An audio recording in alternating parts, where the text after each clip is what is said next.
गठबंधन चट्टानी एकता के साथ भारतीय जनता पार्टी को 2024 का चुनाव हराएगी।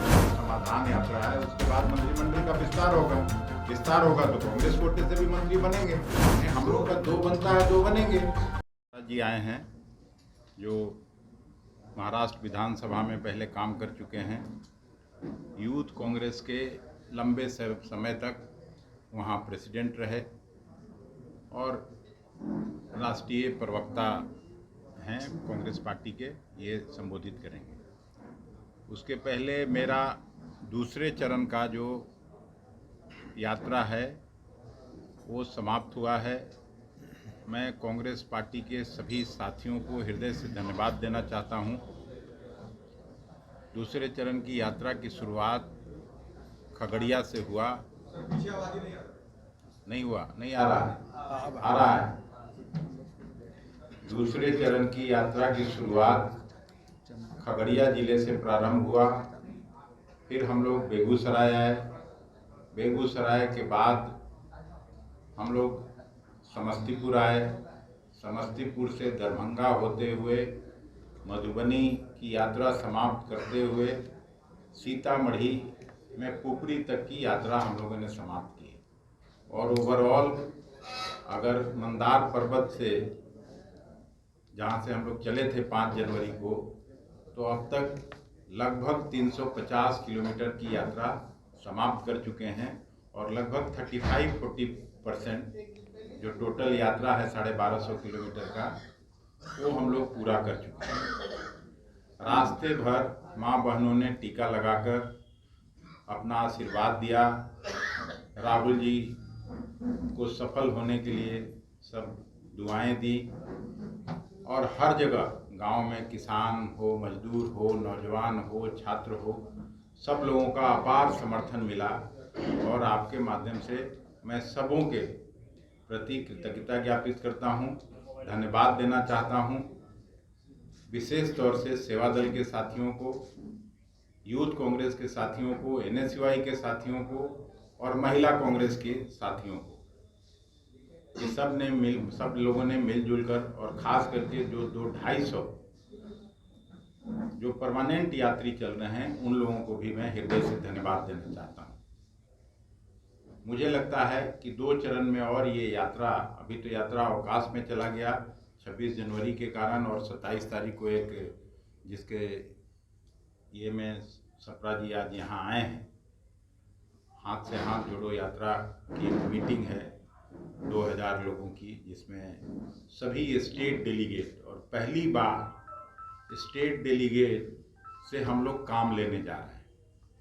सबको एक एक ब्लॉक की जिम्मेदारी दी जा रही है। सारे जो 594 नए प्रखंड अध्यक्ष बने हैं वो उसमें रहेंगे, जिला कोऑर्डिनेटर रहेंगे, जो जिला अध्यक्ष हैं वो रहेंगे, और सभी सीनियर लीडर उसमें रहेंगे। एक कार्यशाला टाइप का हम लोग करने जा रहे हैं, यहीं इसी में मैदान सब साफ हुआ है, वहाँ हम लोग करेंगे और इसको सफल बनाने का काम करेंगे। आप लोगों को भी मैं हृदय से धन्यवाद देता हूँ कि हर जगह आपने भारत जोड़ो यात्रा का, बिहार चैप्टर का बहुत प्रमुखता से जगह दी सभी अखबारों में। इसके लिए मैं आप सबों को धन्यवाद देता हूँ। और मैं धन्यवाद देना चाहता हूँ अपने राष्ट्रीय अध्यक्ष आदरणीय खड़गे साहब को, जिन्होंने शायद पहली बार स्टेट स्पेसिफिक यात्रा का हरी झंडी दिखाकर स्वागत किया और यहाँ हम लोगों के रैली को संबोधित किया।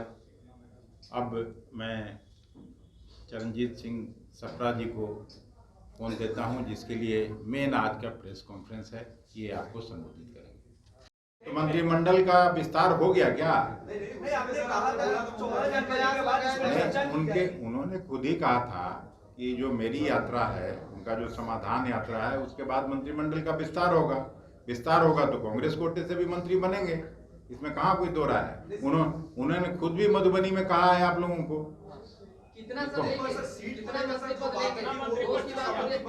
नहीं, हम लोग का 2 बनता है, 2 बनेंगे। तो आपसे चर्चा हुई होगी, हमसे जो चर्चा हुई उसमें 2 की बात हुई है। आपकी अलग से आप लोगों की ज्यादा बात होती है ना मुख्यमंत्री जी से। उपेंद्र कुशवाहा ने कहा कि जो महागठबंधन में डील हुई, क्या उस डील में कांग्रेस शामिल थी? नहीं, उसमें तो शामिल उपेंद्र जी होंगे। आप देखिए, जो सवाल हम मेरे मुतल्लिक को वही पूछिए ना। तो जो मेरे मुतल्लिक जो क्या डील हुई, तो आपको बताने के लिए डील हम यहाँ बैठे हैं। अरे उपेंद्र जी मेरे मित्र हैं, आप सभी जानते हैं। और उपेंद्र जी अभी क्या कुछ बोल रहे हैं, इसका उत्तर तो वही देंगे ना। उसका निश्चित उत्तर आप हमसे कैसे खोजते हैं? तो महागठबंधन के अंदर जदयू और राजद में भी बहुत विवाद चल रहा है। आप महागठबंधन की अच्छी पार्टी है, बड़ी राष्ट्रीय भारतीय जनता पार्टी का लोक जनशक्ति पार्टी से गठबंधन है। उसमें क्या कुछ हुआ है, उसमें क्यों नहीं आप लोग पूछते हैं? आपकी सेहत पर कोई असर नहीं पड़ रहा? मेरी सेहत पर बिल्कुल फर्क नहीं पड़ेगा, और इससे गठबंधन की सेहत पर भी कोई फर्क नहीं पड़ने वाला।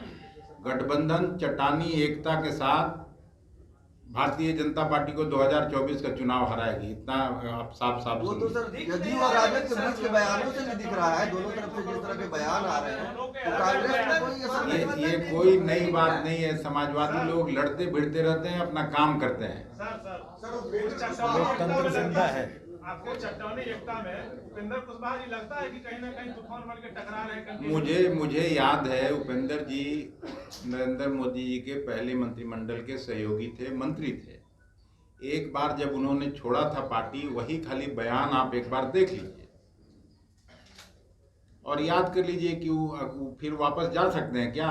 उन्होंने जो बयान दिया था कि क्यों छोड़ा उन्होंने राजग गठबंधन की सरकार को, मोदी जी की सरकार को, उनको क्या क्या कोसते हुए उन्होंने छोड़ा था। तो हमको तो आज भी याद है। आपके पास अगर नहीं होगा तो मैं कुछ दिन में दिखा दूंगा वो चिट्ठी।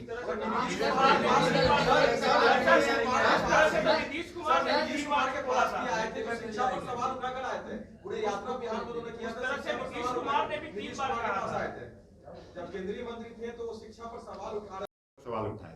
बिहार सरकार पर, बिहार के शिक्षा पर नहीं, उन्होंने नेशनल लेवल का जो शिक्षा उस पर सर उठाया था। आंदोलन कर रहे सर। अरे भाई, बिहार के रहने वाले तो आंदोलन करेंगे कराची में जाके।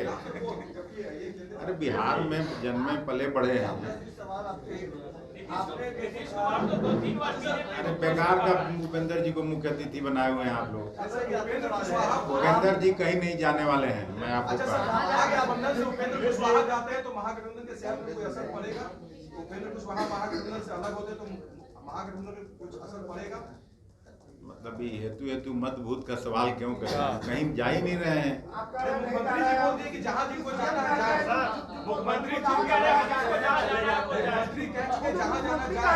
जहाँ जाना है जाए। मुख्यमंत्री जी आग्रह किए होंगे तभी ना वो अपना पार्टी का विलय किए थे। जाने की बात हो रही है, कहाँ जा रहा है?